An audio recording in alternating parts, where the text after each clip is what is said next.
morning mga sangka! Welcome back po sa aking YouTube channel. For today's video ay share ko po sa inyo yung aking recipe ng ube pandesal. Ito pong ube pandesal ay lalagyan po natin ng piling na ube halaya at keso. Pero bago po tayo magsimula ay shoutout muna kay Philip's Wife.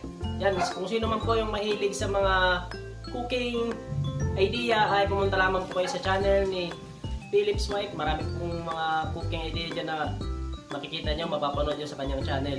So ngayon, bago tayo magsimula mga sangkaya, please like at pakishare na rin po ng video ito. At kung kayo po ay hindi pa nakapag-subscribe, subscribe nyo na rin, pindutin nyo na rin ang bell button para lagi kayo updated sa mga upload ko pang mga video. Let's start! Ngayon mga sangkay, sisimulan na natin ang paggawa ng ating pandesal na lalagyan natin ng ube halaya at keso. Ito po yung ating unang ingredients ay asukal. Bali yung gagawin natin is manual process at kalahating kilo lamang po yung ating gagawin. Sunod natin yung ingredients, asin. Next ingredients, powder milk. Sunod natin ilalagay ay mantika. Pwede rin po kayong gumamit ng shortening. Next ingredients po natin ay margarine. At maglalagay tayo ng ube flavor, 1/2 tablespoon lang. At para mas maganda yung kulay ng ating dough ng ating ube pandesal ay maglagay tayo ng food color, violet. At sunod nating ilalagay ay tubig.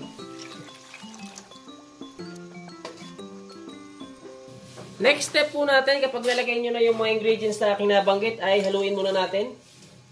So, bali, tutunawin muna natin ng maayos yung ating asukal at saka yung asin na ating linagay.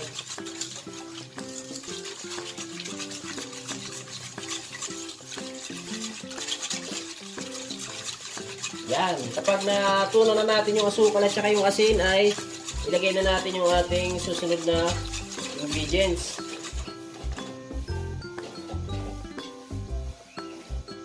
Ito na yung ating harina. Bali, gagamit tayo ng bread flour. Hard flour po yung ating gagamitin.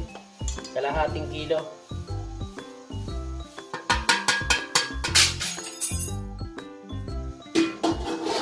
At sa harinang ito ay maglalagay tayo ng yeast. Siyempre, para umalasa yung ating pandesal, para lumaki. Yan. Bali, bubuuhin natin yung ating dough. At ngayon mga sangkay, kapag nailagay nyo na yung inyong harina, bali mamasahin lang natin itong ating dough. Nuulit ko, manual process po. Pero kung meron kayong makina, pwede nyo naman pong gamitan ng makina. So bali ganyan lang yung aking proseso ng aking pagmamano-mano.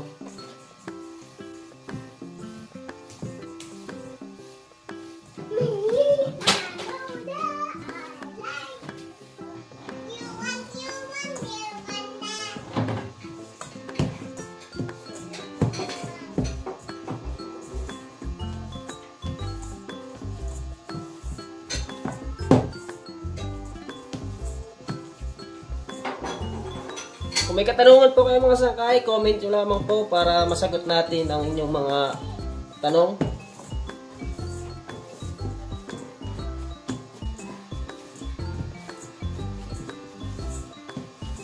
So, bali susundan nyo lamang po kung paano ko pinapakinis yung ating dough.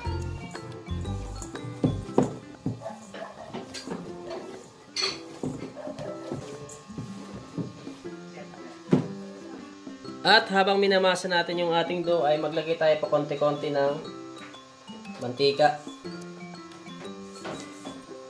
para mas mabilis natin mapakinis yung ating dough.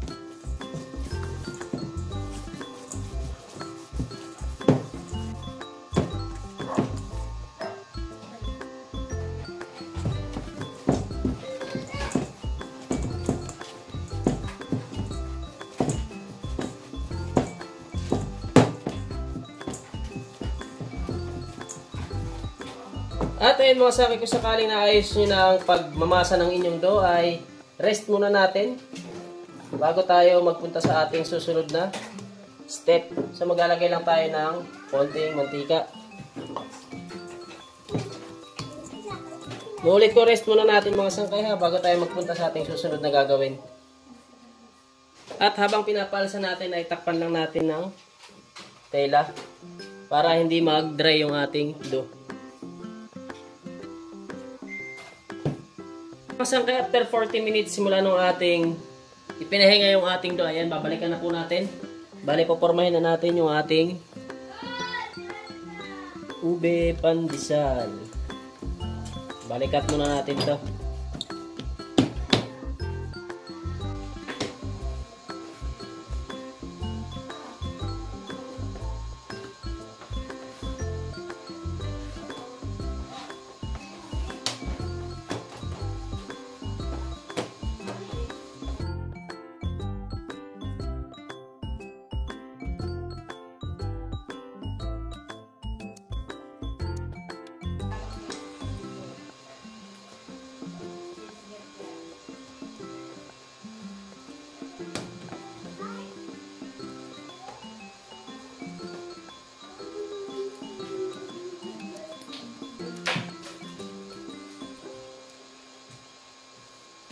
Next step natin mga sangkay, kailangan natin ng ube halaya. So bali itong ating ube halaya mga sangkay, yung paggawa nito is ilalagay ko na lamang po yung link sa ating description.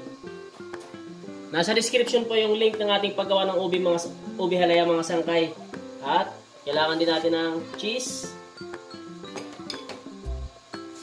breadcrumbs. Ayan, sa mga nagtatanong kung ano yung breadcrumbs, ito po yung tinapay natin tinosted mga sangkay at saka pinino po natin.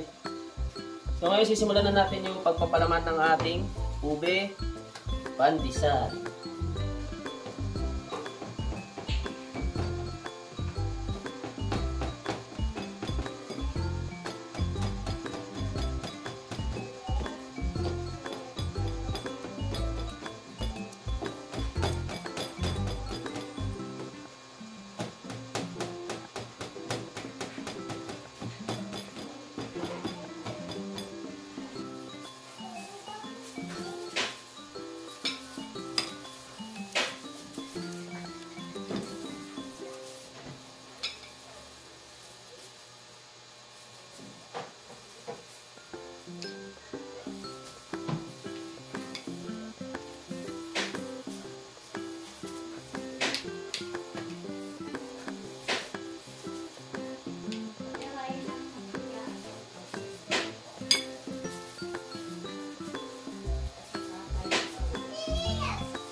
So, diretso na po natin sa ating breadcrumbs.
tayo ng mga sangkay yung ating ubi pandesal.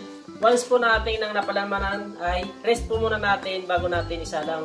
Okay?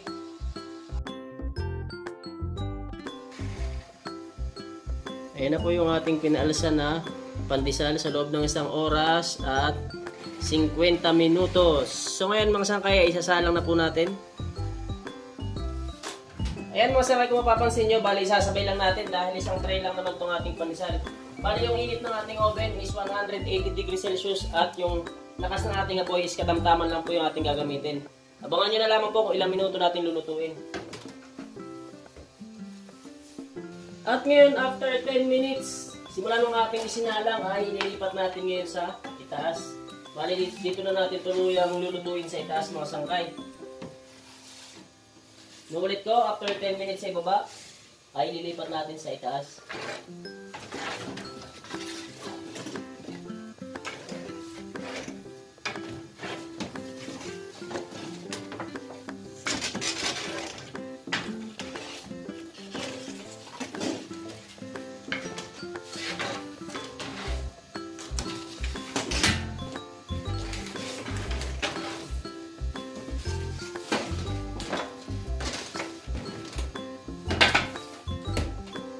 Minutes, simulan nung ating inilipat sa itaas yung ating sinalang ay aalisin na po natin. So ayan na po yung ating ube pandesal. Ayan, bali sinalang natin ng 18 minutes. 10 minutes sa ibaba at 8 minutes sa itaas.